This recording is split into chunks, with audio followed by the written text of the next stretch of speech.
شامتان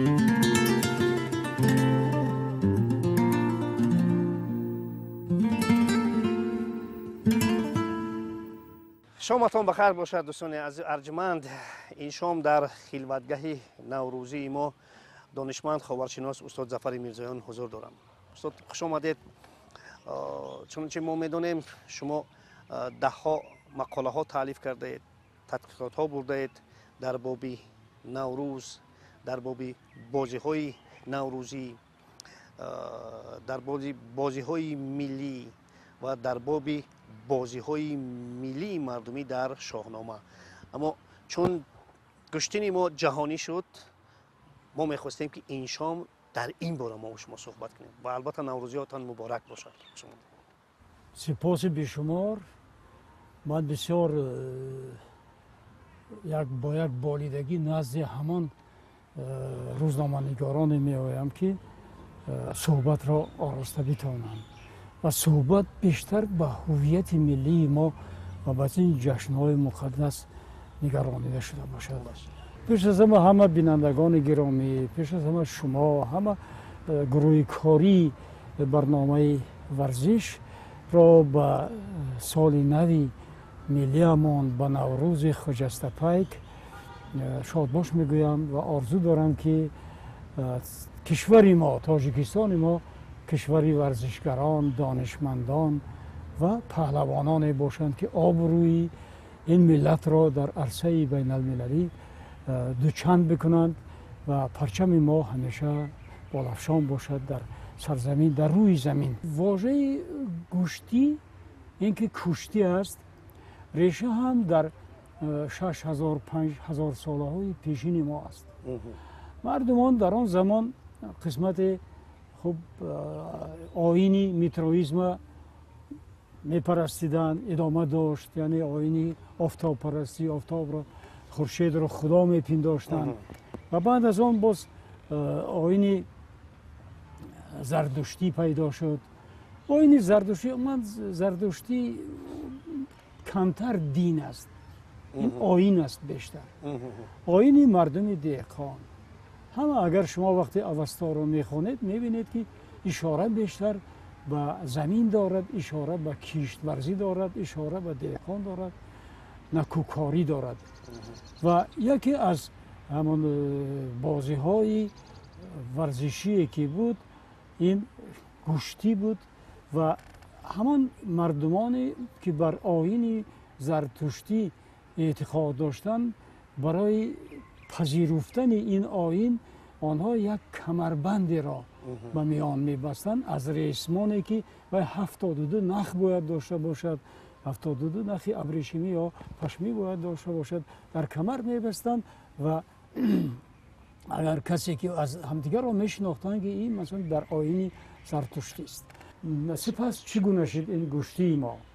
گوشتی ما البته مردمان ما، مردمان ایرانی تبار، تاجیکان، این مردمی بودند که نهایت اخلاقی بودند. متاسفانه پس از حمله های بیشماری بادیه‌گردان، البته در اونها فرهنگ به درجه بالا نبود. اینجا یک شعار بسیار بزرگترینه که من همیشه آن را به تکرار میگویم: پندار نیک، گفتار نیک، کردار نیک است. این سه اصل آریایی همه را تربیه میکرد. تربیه در این است که ما گفتیم آیین زردشتی است، نه دین زردشتی، لیکن با وجود هم گفته که توحید یگانه خدایی، این دین دعوت کرده است همه را این علاقه خودش چی است و همین پنداری نیک، گفتار نیک، این مثلا این سه اصل آریایی است که با دین ارتباطی ندارد، با یگان دین. یعنی اگر من در مورد این مردمی که در نزدم نشستند یا ایستادند من بگویم که اینا همه آدمان نیکن و بگویم که و باز پنداری من نیک است، من بد نمیبینم، آدمی بد را حتی دیده نمیتوانم. این سخن را که گفت باز گفتاری نیک است. اگر بگوید که این مردم شما چقدر زیبایید، شما چقدر دلاورید، چقدر من میپرستم شما را چون که شما وطنتان را میپرستید، این مردم البته یک در دلشان مهر پیدا می شود و وقتی که ببیند که این آدم کردارش هم همین گونه است و این دیگر جنگ در دنیا نمی شود، دیگر همدیگر ستیزی در دنیا نمی شود. کینه و عداوت بله کینه و میان می عداوت رود. از می رود. همین سه پیندار است که در تمام زندگی باستانی ما از جمله در ورزش کشتی مشهور است. و باز اگر ما در شاهنامه بگیم اینجا زیاد است جنگ گشتاس باشده، جنگ ببخشید کیخسرو باشده، جنگ مثلا خوب رستم سهراب، رستم اسفندیار، جنگ گشتی بهرام که شاه بود گشتی میگیرد اول با رقیبان خود.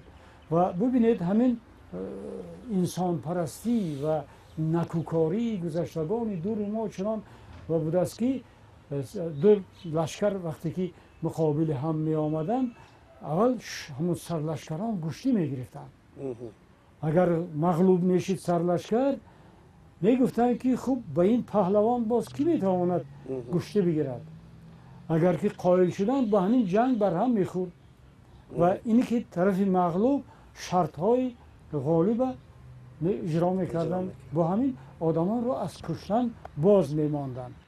استاد مسلم است که در طول یک تاریخ 5-6 هزار ساله البته کشتی تا زمانی ما آمده رسید و بگویم که یک نوع تکمیل دیگر هم یافت، شاید حکمت های دیگر هم پیدا کرد وابسته به زمانه و وابسته به ایدئولوژیا و وابسته مثلا به عادت های دیگری مردم تکمیل یافتند، اما حکمت اصلی و اصولیش که همون چیزی که بود همون ما درست است. درست است. من میخواهم باید بیارم گشتی های معاصر جهان را و گشتی تاجیکی ما از خوردی تماشا میکردیم گشتی را و حتی برای ما تعجب بود که این گشتیگر این پهلوانی 2 متر قد داشته بود رقص میکند. ما نمیفهمیدیم، اما یک رسم بود است که بسیار هم فروتنی و خاکساری نشسته است در جا و طلبگار فلان پهلوان است. خب این پهلوان میآید سر دست روی دل میگذارد در پهلویش میشیند. خب این درست نوبتش که رسید وقتی که شروع کردن اینها یک دور میگردن با این دور میگردن و دستها را چون عقاب بالا برداشته و اشاره میکنن. شاید همون تنتنه قدرت باشه. بله این یعنی که این والید خاطری است که مرا خداوند همین بازو داده است، همین است که من به مردم نگاه میکند و باز در دور دوم به زمین خم شده خاک رو از زمین گرفته در دیده میمالد. یعنی پرستش زمین مادر از مادر میخواهد که با او اجازه بدهد که یعنی یک نوع دعا میگیرد و باز هم خواهش میکند که این مادر اگر این به پشت افتید به تخت پشت افتید ضربه سخت ندهد و اینا انجام میدونن و اساسا گشتی از همون کمر گرفتن بود، از همون کشتی بود که به طرف خود میکشن باز در داخلش یک ایده از قاعده هایی بودن که این قاعده ها مردانگی و جسارت و احترام به حریف بود. درست است؟ ولی هرگز مثلا از بعضا عضو بدن نقپیدن نه از کمر پایین داشتن قطعا بود. و ویژگی های گشتی مردم تاجیک برای است که همین پای رو بر پای دیگر پیچانده و از همین تعادل بیرون کردن رقیب و او را افتاندن همین است. و ما حتی حلوک اسکندری داریم. مردم کلاب رواج از حلوک اسکندری یک پهلوانی بود که بسیار شاگردای زیاد داشت و با واسطه این حلوک می افتاند و بعضی الیمنت های این گشتی در مبارزه های مردم خوب مثلا ژاپن و چین و اونا دیده میشه حتی در اینجا. لیکن اکنون ببینید گشتی ما چه تفاوت دارد. من گفتم که عصر 20 و 21 اینقدر چیزا ورزش مثل کیک باکسینگ شما ببینید این بسیار و مثلا هم خودی همون کاراته و زراوری یا که همین گشتی کلاسیک به طریقی میگویند در تفاوت با گشتی ما خیلی زراوری است، غیری مثلا شاید بگیم است. در اینجا باشد اگر همون خیرد آریایی جا دارد در گشتی ما وقتی که بر هم در میافتند و میبینند که رقیب هر دوشون هم مانده شدن باز راه میگردن چندی. یعنی به دل فشار نمیارن، به سلامتی فشار نمیارن، گیر میگردن و باز دوباره به هم در میافتن. و وقتی که همین که پشتش روی زمین را دید، حتی خود رقیب دستی او را گرفته بالا میبردارد و باز دویده با همون رقص اجرا میکند، به طرف مردم اشاره میکند و مردم هم این در اینجا یک چیز طاقه نیست، به اصطلاح حکم، همون سودیا یک نفر نیست، داور. همه این مردمی نشسته اونا داورند. بله. وقتی که از همون هیاهوی و چپک زنی هاشون هنوز داور نگفته که مردم میگن حلال. بله بله. دیگر داور نمیتونست جو روبینی کند کسی رو و چیزی کند، برای مردم خودش حکم کرده است که حلال تمام. چون این مسابقه برای همون مردم است. برای مردم است. استاد یادم هست بچه بودیم وقتی که پهلوانان گوشتین میگرفتن، من نمیدونم که در منطقه های دیگر، اما در منطقه کولوب، در منطقه خودمون همین گونه بود که طاقه چکن داشتن. و وقتی که به هم در می افتادن، همون طاقه هاشون از سر می افتادن، همون طاقه ها رو دیگر بار به سر می بردن. چه حکمت داشت؟ چه نشان داشت؟ یا اینکه همونطور بازم همون اینم از باستان آمده است. حسین واعظ کاشفی در فتوحاتنامه سلطانه خود اشاره ها دارد.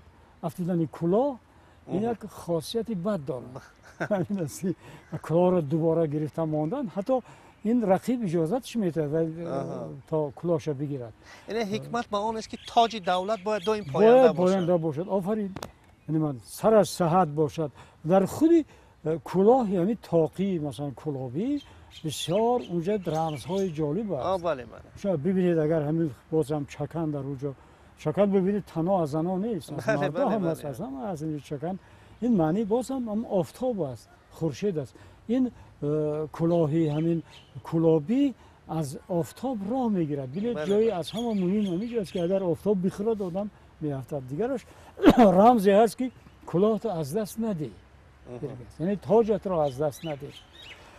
همین چیزا دارد. و من همین گوشتی ما اینقدر گومانیسم در این جای است که اصلی 2021 براسی هم اصلی بسیار زورآوری است. چه سلاح‌های مردم نبافتند بر ضد همدیگر، برای نفس، برای گفتن با یکدیگر. اما مردم ما ماند است اکثر چیزهای خود را نگه داشته است، خوشبختانه، و دیگرها نه. و وقتی گمان میکنم وقتی که همون تشکیلات های ورزشی بالا دیدن، اون نوشته ها را، اون گپ ها را دیدن که چگونه ما اینا پذیرفتن. اونجا آدمان دانشمند زیادن که ولی ما بجای اینکه میزنیم آدم را، خب اکثریتی همون گوشتینگیرای چیز بیمار میشوند در آخر، مغز سرشان ویران میشود. یعنی ببین من همین ویژگی های گوشتی را ما و شما گفتیم و نوروز چه ارتباط دارد. یک دو سخن درباره ارتباط نوروز با ورزش. همه خرد و کلان و دیگر شاه و مثلا لشکردار و دیگر دهقان و کشاورز همه برای نوروز آمادگی می‌دادند. زمانهای پیش 9 ماهی زمستان سردی ها خوب یک چیزی گرمیدهی نبود، مردم بسیار رنج می‌بردند، چارهایشان تلف می‌یافت، حتی طفلاشان تلف می‌یافت، برای انتظار نوروز بودند. و اولین آفتابی که شعاع آفتاب می‌براید پر را با برج حمل می‌رسد، 21 مارس همه انتظار می‌شدند. و ورزشگران اسب سواران اسب را تربیت می‌کردند در مدت تمام زمستان. اسب را یک جایی می‌کردند، حتی کاری می‌کردند که روشنایی را نبینند. روزهای نوروز نزدیک شده یک هفته این اسب را خنک می‌کردند به اصلاح مردم کلاه. یعنی اول می‌گرداندن، اسب بسیار به اصلاح اگریسیوی شده بود، لیکن آهسته آهسته وقتی که می‌گردانند آرام می‌شود. و هیچ وقت یادمان نمی‌رود که وقت در روزهای نوروزی سری صبح پیش از همه شیعه اسب‌ها را می‌شنیدیم که اونجا همه رفته ایستاده است و اسب دوانی مثلا. در زمانهای پیش و چوگان بازی. بله. زنان چوگان بازی میکردن، شلوار پوشیده و چوگان بازی میرفتن و همین این یکی دیگر این معمول میدان گوشتی را یک روز پیشتر آماده میکردن، اره میده میچاشیدن، درست میکردن و مردم حتی جایش رو انتخاب میکردن که برای همه راحت باشد تماشایش. بله بله، اینجا جای نشست در یک بلندی باشد و جای گوشتی پستر باشد. با اصطلاح یک آمفی‌تئاتر میساختن. بله بله، یک آمفی‌تئاتر میساختن، راست میگن. یک رسمی بسیار خوبی بود که خوب امروز مثلا در همون کارهای پیشوای ملت همون این چیز هست، لیکن در معرکه گوشتگیری ورزشگران اینا باید به نظر بگیرن که یک رسمی گلفشان نوروزی بود. گلفشان نوروزی یک شال را آورده در بیرون همین معرکه میگذاشتند و اونجا خوب دو نفر نگاه میکرد این شال را و هر کسی که امکان داشت، خصوصا همون دوستداران یا که دردمندان این پهلوان یا پهلوان دیگر، یک پولی در اونجا میپرداختند. این پول را برای ورزشگران یا گوشتگیران سال خورده، برای ورزشگرانی که بیمار شدند، برای اینها جمع میکردن و برده در خانهشان پس از گوشتی توفه میکردن، یعنی یاری میرساندن. همین گلفشان نوروزی نام داشت. بسیار حکمت عالی است. بله عالی است. و گوشتگیری شما همتون یاد دارید، همین که سبزه میبرآمد، همه ما گوشتگیر بودیم. بله بله، همه به قول پهلوان میشدیم و میرفتیم در بچگی. حتی کسی که اگر از بچه ها میافتید لط میخورد، گریه نمیکرد. بله بله، چیزی بود. و این که همین ورزش ما، ورزش گوشتی بین المللی شده است، مثل دیگر چکن و اینها، این از همون خیرد آریایی ماست که همون بهادهندگان خارجی درو به این چیزها اهمیت میدهند. و این را ما باید کتاب کنیم، چاپ کنیم، همه بخوانند. و من میبینم بسیاری از گردشگران که میآیند حتی همین فلک ما را، چکن ما را همون از طریق علمی بها نمیدهند، ولی وقتی که ما از نگاه علمی بها بدیم، اونا در حیرت میمانند که این مردم رو ببینید این خدر مملکت ها در دنیا هستند، بیش از همه به آب نیاز دارند. بله. آب خوی زندگی است. آب کسی از این سروران آنها این غم این را نمیخورد. سرور دولت ما نه تنها درباره آب که سالهای زیاد پیشنهادهای بسیار عاقلانه کردن، در مسئله یخشناسی اهمیت دادن، یعنی پیریخ‌ها را نگه داشتن و علم گلیسولوژی نام دارد، یعنی یخشناسی یک علم بسیار بلند است و به این معنیشون در رفته جامعه جهانی را امروزها باز خبردار میکند. و ببینید پیشنهادی پیشوای ملت است که در روزهای نوروزی کنفرانس ها میگذارد و در کنفرانس اول همین جشن دوست داشته اشان را گذاشته رفتن به امریکا برای حمایه همین پیشنهادی آبروسازی مردم ما. و این هم نوروزی است و در سال هر سال روزی 25 را روزی آب پیریخ‌ها اعلام کردن که این هم همین است. این گپ رو باید گفت که پهلوانان تاریخی که من از یونان باستان بیشتر تا از گیرکلو تا مثلا چیزای خوب، البته اساطیریان، افسانه‌ایان، لیکن پهلوانای ما اینا مردمان تاریخی هستند که گذشتن، مثل که همون جهان پهلوان سیمومید رحیموف. این در حقیقت پهلوانی بود که در زمان شوروی یک گپی بود، اونجا 15 جمهوری بود، 15 دولت گویا از نصف دنیا. بله نصف دنیا، از بین آنها جهان پهلوان شدن کاری آسان نبود. بله بله بله.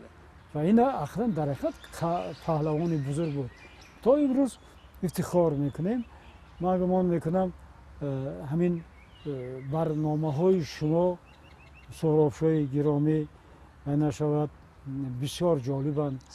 شما چرا؟ چون که به همون ریشه این موضوع ها در می روید. ما یک روزی می توانیم با شما اگر فرصت شود درباره چوگان صحبت میکنیم. بسیار خوب میشه. چرا که این گشتی شاهان این یعنی پهلوانی شاهان ما بود که همه حالا ببینید حتی فابریکه های هست که لباس های ورزشی و دیگری پولو میبرند. بله. پولو این همون چوگان از ما هندوها گرفته بودند و انگلیس ها از هندوها گرفتند و این را اساسیاسیون بین المللی کردند. لیکن در اونجا خوب 6 نفر از یک طرف 6 نفر دیگر از طرف دیگر از تیم زنها تیم مردها است و اگر شاهنامه را بخوانید همه چوگان بازی است. اگر در خوجند اون تیم نبود، اگر در کلاب اینجا خوب در نمیدونم بدخشان و در واز دیگر ولایت ها ما مثلا یک مسابقه خیلی جالب می داشتیم و به همان اساسیاسیون چوگان بازان جهانی داخل می شدیم. بسیار خوب، بسیار عالی. استاد من در فرجام صحبت میخواستم ما شما یک نقطه را ذکر کنیم که خیلی رمزی است که اصولا همین گشتین ما در زمان صاحب استقلالی ما جهانی شد. چرا؟ چون که ما خوب میدونیم که سرور دولت در احیا کردن عنعنات نوروزی که گشتین هم در اون شامل است خیلی سهم بزرگ دارند و البته همین کار امروز یا فردا باید میشد که به بخت ملت ما شد. ما باید نهایت سپاسگزار باشیم از جناب عالی. بغیر از این سازندگی ها فرهنگ ما را دوباره فرهنگی ملی کردن این شخصیت بزرگ. دانشجو بودیم، ما گرفتیم یک صندوقچه چوبی را و خیلی زیاد بود گرفتیم در همین ورودگاه دانشگاه یک آتشک خورد کردیم، گرم شدیم و فرداش ما را شعبه مخصوصی دانشگاه دعوت کردن. جزا هم دادن تا اندازه چی کردن. یعنی مانعه ها زیاد بودن؟ خیلی زیاد بودن. بعد اولین بار این من روحشان شاد باشد معلمه بورینیسا بردی و در روزنامه چاپ کردن و از حزبم راندن.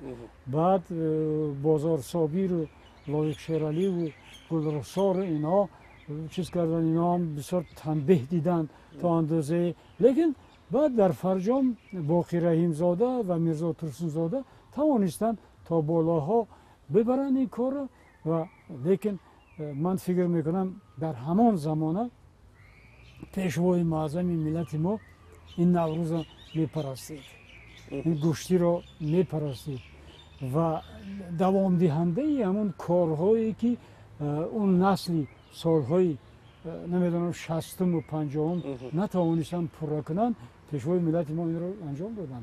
بله بسیار خوب. استاد برای یک صحبت خوب و خوشتان از شما اظهار سپاس. ما از شما دعوت میکنیم که در صحبت های دیگری ما شرکت کنید. چگونه که در اینجا گفتیم ما در باب بازی های ورزشی و شاهنامه هم میخواهیم که صحبت های داشته باشیم با شما، با دیگر محققان و دانشمندان و فکر میکنم که این البته برای بینندگان خیلی چیزهای زیادی خواهد داد. دوستان عزیز ارجمند، از نام شما هم با استاد ظفر میرزایان برای صحبت خوب و خوششان بسیار سپاس میکنیم. در همینجا برنامه ما به انجام میرسد. خیر.